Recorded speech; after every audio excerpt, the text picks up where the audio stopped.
Well, the president is pushing hard for the U.S. to strike a new nuclear deal. In the past 24 hours, the U.S. deal with Russia expired. It has set limits on the size of each nation's nuclear arsenal and also limited the type of warheads each nation could hold on to.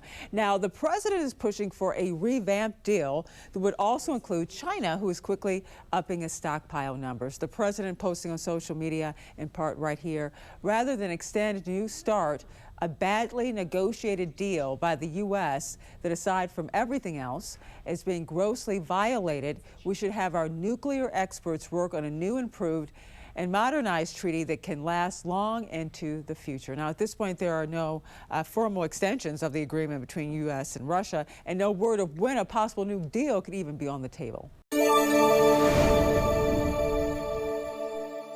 I'm national correspondent KEYE Gaskins in Washington. They're small enough to fit on a truck, but powerful enough to run an entire town. Nuclear microreactors are drawing growing attention as a possible solution for clean, reliable energy. But major hurdles remain before they show up in local communities. When many people think of nuclear power, they picture massive plants spanning hundreds of acres. But a new generation of technology could shrink that footprint dramatically. Nuclear microreactors are the smallest type of nuclear reactor, producing less than 20 megawatts of power. Small enough to ship by truck, but strong enough to supply a data center, a college campus, or a small town. Like replacing a remote diesel generator in an Alaskan village or at a remote mine site.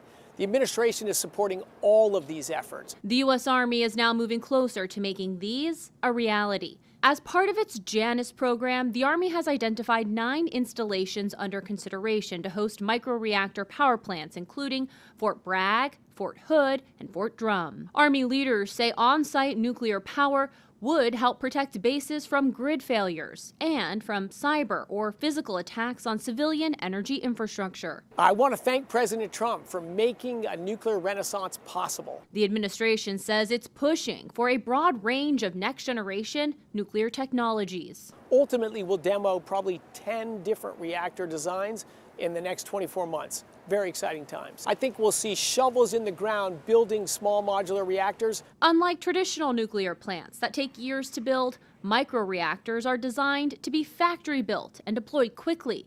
But that speed comes with a catch. Companies need major upfront investment to build factories, while potential customers want to see the technology proven before placing orders. And after decades of public mistrust around nuclear power, community acceptance may be the biggest hurdle for this new technology when it's ready for community use. In Washington, I'm KEYE Gaskins. Later this week, White House Special Envoy to the Middle East, Steve Witkoff, and President Trump's son-in-law, Jared Kushner, are expected to travel to Istanbul to discuss a potential nuclear deal with Iran. Let's go to Emma Withrow from the Fact Check team. And of course, there is what the Trump administration wants out of these nuclear talks versus what is likely best case scenario and agreement, right? Yeah, so President Trump, he's made his main goal pretty clear here, which is just essentially ensuring that Iran doesn't have a nuclear weapon. So that's the main objective driving these diplomatic efforts. And that entails things like Iran would need to shut down its uranium enrichment program, also accepting major limits on its missile program. And also the U.S. wants Iran to stop throwing money and weapons at its regional proxy militias, groups like Hezbollah, Hamas, the Houthis.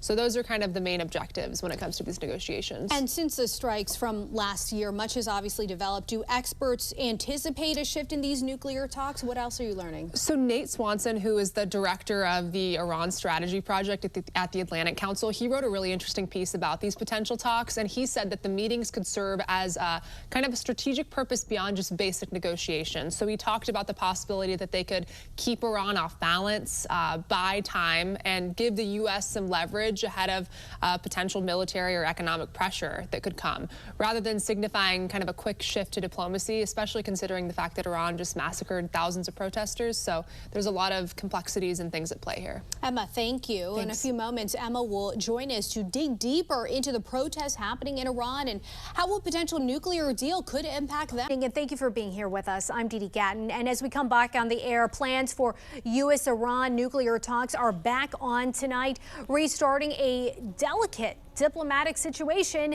that could still end with President Trump ordering military action against Tehran. Ryan Smith at the live desk with more. Ryan?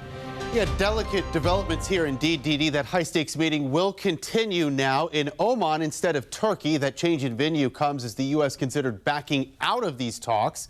But top officials, they pivoted back at the urging of several Middle Eastern leaders. Now, tensions really ramping up this week between the two countries. There are now renewed U.S. threats against Iran. The Trump administration balancing military escalation while also publicly pushing for diplomacy.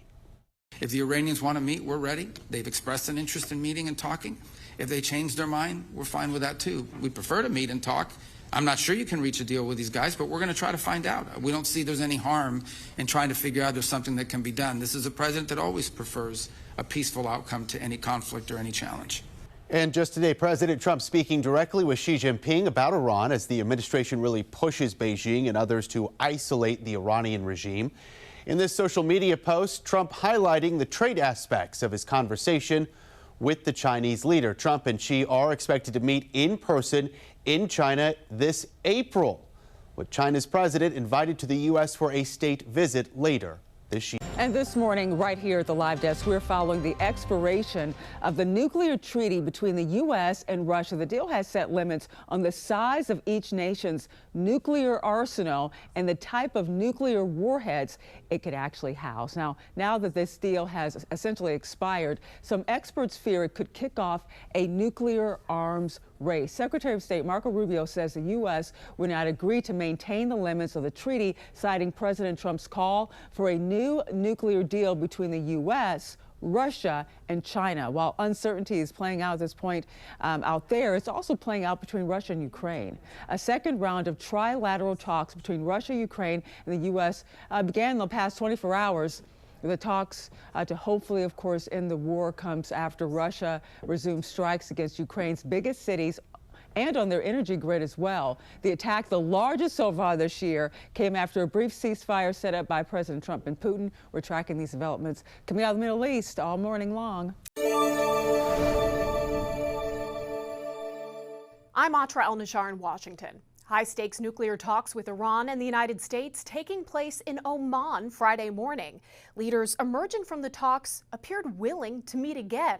And the world is watching closely as the two countries flex their military might in the Middle East. The United States and Iran testing the waters of potential cooperation to avoid an all-out conflict. Hosted by Oman's Foreign Minister Saeed Badr al-Busaidi in the capital of Muscat, Iran's Foreign Minister and President Trump's special envoy and son-in-law remained in separate rooms as Oman's top diplomat mediated back and forth. It was useful to clarify both Iranian and American thinking and identify areas for possible progress. Oman's foreign minister says, "We aim to reconvene in due course, with the results to be considered carefully in Tehran and Washington." I think I can say this is a good start. We must overcome this period of distrust. Trust must be there.